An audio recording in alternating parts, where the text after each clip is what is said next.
Well, thank you so much for being here today. Yeah, man. It's great to finally come down. We rarely get a chance to spend any time together, as you're the busiest man in showbiz. But thanks for coming out today. Yeah. And the first thing I wanted to ask you, we've been working together now, if you can believe it, for 37 years, okay, 1979. You're a patient man. And during that time, I built you a lot of bases. Some have been successes, some have not been. That's, you know, the mojo of instruments and all that. That's where the patience comes in. Yeah. But given your stature in the industry, I always have to ask myself, why are you still with me, and why haven't you gone with done a big endorsement deal with a big company? I think that patience thing is probably what it's all about. You know, anybody who has dealt with me, you know, as far as tweaking an instrument and stuff, you know, I have this great out with them, and all I ever have to say is, don't feel sorry for yourself. Roger Sadowsky's been putting up with this for 37 years. So get over yourself. All right. Okay. No, but seriously, I think that's really a big thing. I mean, I don't feel the need to roam. You know, I don't feel the need to like be unfaithful. Yeah. Well, I appreciate that. I feel good knowing I'm available to you whenever you need me, and sometimes it's a real rush. You'll call me and say, I need my bass ready in 2 days. Can you pick it up after work today and drop it off tomorrow? And it's really nice to be able to be so close to you and have that. It's the greatest luxury to live in the same town that you're working out of. Right. So, you know, for me, I mean, I think probably one of the greatest highlights of New York, of course, was the studios.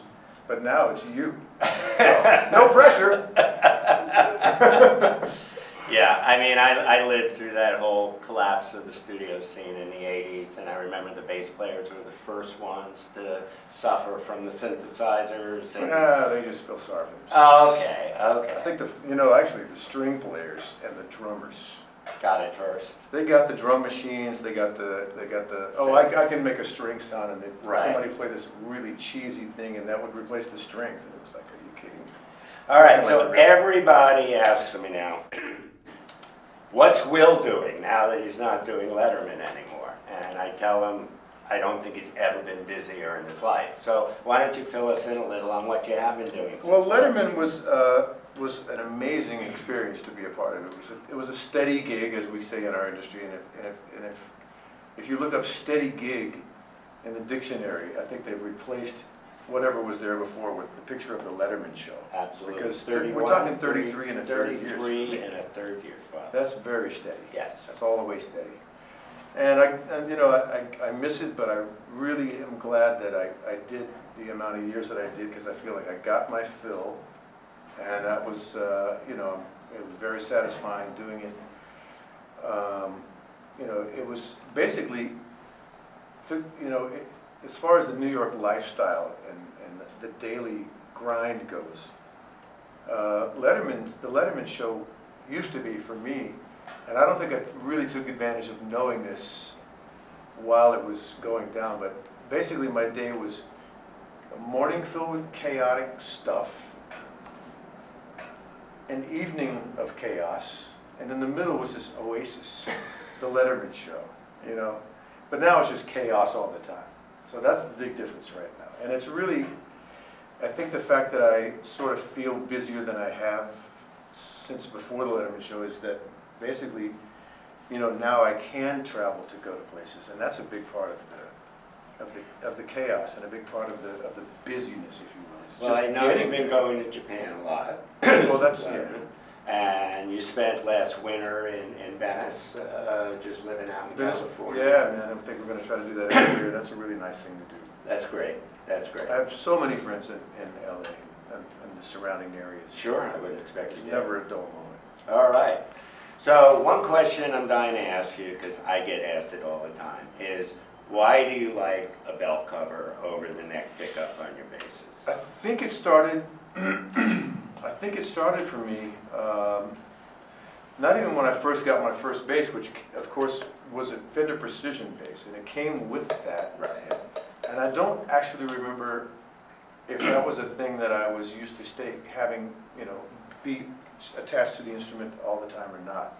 But I did realize that when I got into the New York studio scene, which was in the early 70s, you would be called upon on a regular basis, like day by day, to do one kind of technique after another. And most of the time, it wasn't always the technique that you felt at home with. But for instance, if I was a guy who just played like this, I'm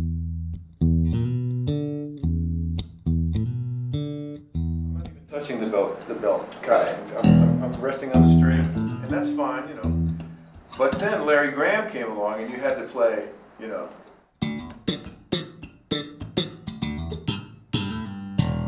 to play that kind of great stuff, and I still love doing that. And I found that going between those two things, one of them wasn't as natural for me because I'd never done it before. So how am I going to be accurate on that first take and every subsequent take throughout the session if you're being called upon to do that and you really don't have the technique down? This kind of gave me the instant stability and technique to rest my palm right there. Got it. And you taught that to Marcus, I assume, as well? I doubt it. So actually, another thing that you were called upon to do often was play with a pick. And say you were doing a series of commercials and they wanted to do like every version at one sitting. So okay, we're going to do the country western version now. Okay, great. Where's my pick and where's my pick technique? Oh God, I have none. I don't have that. But I do have this. And I can just kind of float, I can float over the string with the pick in my hand and be pretty accurate because I'm not floating anymore. I'm anchored now. Right. I got the palm still, again, for this technique, being stabilized by this lovely piece of metal here. So I got it. And ever since then, I still want the freedom to play all these techniques as the day goes on, or the night goes on, and it's all available to me, and a lot of it has to do with. Yeah, I also remember way back when you at times use it as literally a percussive device, and I used to have to tap tune all the belt covers to find out which one had the best ring. They're a lot of fun to play if you can get a good ringing one. Right. And now it's impossible to find Yeah. for whatever reason. I think it's because companies they don't think about. They just think they just care if it's shiny. Right. Exactly. But I care more about being able to play the whole instrument if possible. All right. Well, I'll go through my current stash and we'll get the drumstick out and we'll see if we can get some more ringy-dingy belt covers. You know what they say? The longer the ding. I don't know what they say. Must be something that rhymes with that. I'm not sure. So the other thing we did, which we literally spent a couple of years R&D, was to come up with the mid-boost for your preamp. And I remember our whole life together, you were always asking me to give you more punch. And we first tried it with pickups, and then we tried it with wood, and nothing really seemed to give you what you were hearing in your head. Yeah. So this all it's that's the thing that you really make it possible for musicians to improve their lives with is the fact that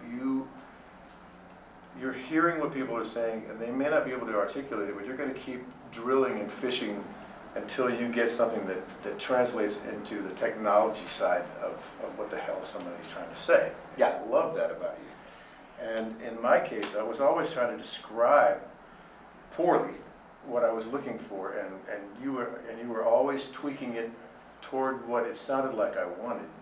you know, and it's kind of funny talking about music, and especially bass, I think, because bass, you know, is as sort of dumb of an instrument as it kind of could be perceived as being. You know, the actual things that make up a bass that really satisfies the listener, there's a lot going on there. There's a lot of relationship between the wood and the electronics, and you know, and there's all these subtleties that that kind of hard to wrap your brain around until you really get into the building and the designing and you know, and especially talking about it. So in our case, we, you know, you would come back to me, and there would be sort of like a more attack in another area than what I was sort of hearing, and for me to tell you exactly what frequency or area that was, you know, it was pretty Well, we started ethereal. out, I had a box made for you that had a variable mid control, and I said, which I still love and use all the time. really? I didn't know I that. do. And so the first step was to I have love you identify the frequency that was coming closest to giving you the sound you had in your head, which was 500 hertz. And then just for versatility, we added 800 and then made either frequency be a narrow band or a wide band. Yeah. So for the most part, I think you've been using 500 wide, but I know you've played with 800 as well. Mm-hmm. Do you still like it on the wide band at 800 as well? I do, but I think I still find myself gravitating toward the other frequency, and the big reason is that I like the feeling I get in the studio with the bass. I'd like to be able to bring that to the live situation as much as possible, because there's something going on there that, there's a few things about being in a controlled studio environment that if you can bring it to the stage and have consistency between those two worlds, then it's a lot less work and a lot less effort for you to just go from one place to the other. For instance, strap length. That's something that I love to be able to be sitting here playing like I would in the studio and get up and have it be in the same place. Right. You know, I don't want to have two techniques to worry about. I want to just have the one and play using that technique.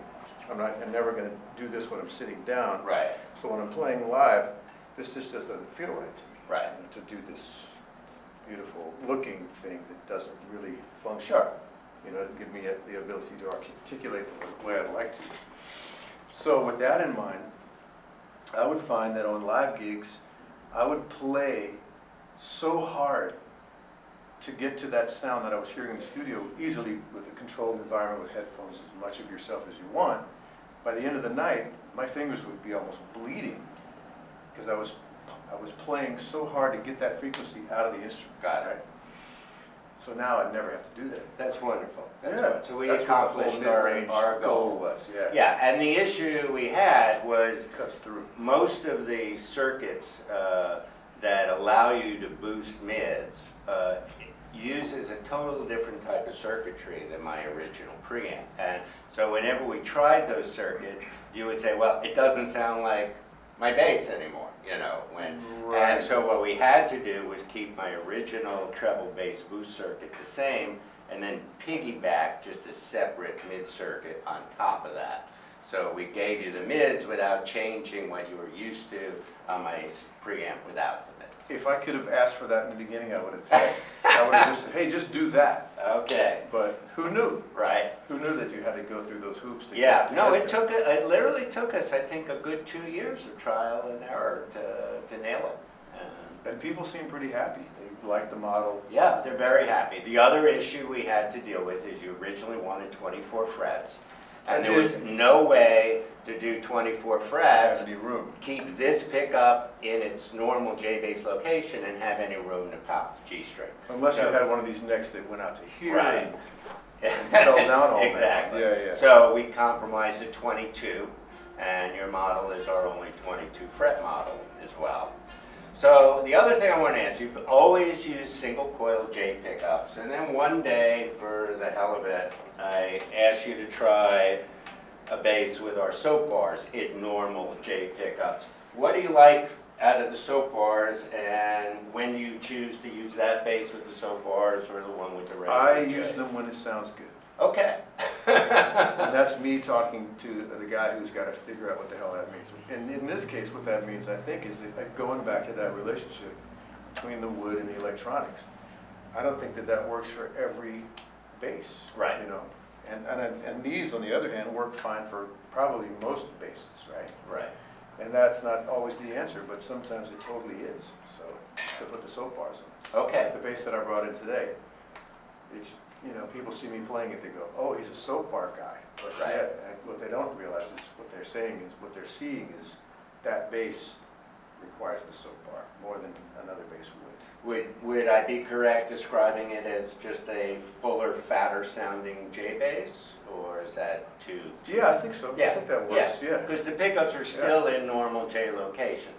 So they're a hotter pickup, they have a wider magnetic field, so they're picking up more string vibration. There is something about it enough that that's the bass that I keep going back to. That's wonderful. I call that my number one That's wonderful. these days. Yeah. All right, well, I don't want to bore you too much with Not all at my all. silly questions, I'm but the one being boring. I I'm the one doing all just, the oh, people are going to ask about your D tuner. You always go down to C, is that correct? I love having the range of almost a 5-string on a 4-string. Right. So yeah, knowing that the C is available to me is Right, really nice. but you have to baby the string at that tension, right? Because it's pretty floppy. Yeah, not bad. Okay. No, it's not as bad as you think. All right. Everybody assumes that, but Yeah. it's really not that big of a deal. Okay. It's not that huge of a thing, so. All Yeah. right. Classical musicians have been doing it for hundreds of years, man. Right, on the upright bit with the extension, Right. yes. That's But just- that's not lowering the string tension, it's just That's also extending true. the fingerboard. That's true. So that actually would tighten the string by having a longer scale length. I guess you're right. I Yeah. guess I was thinking of they've been doing the C. Right, right, A absolutely. different way, yeah. Absolutely. Well, I just can't tell you how much I've valued our relationship, how much I have learned from you over the years, and throwing spaghetti against your wall and seeing if it sticks. And I just, what can I say? I love you, dude. I love you too, man. Here's to lots of sauce and meatballs. All right.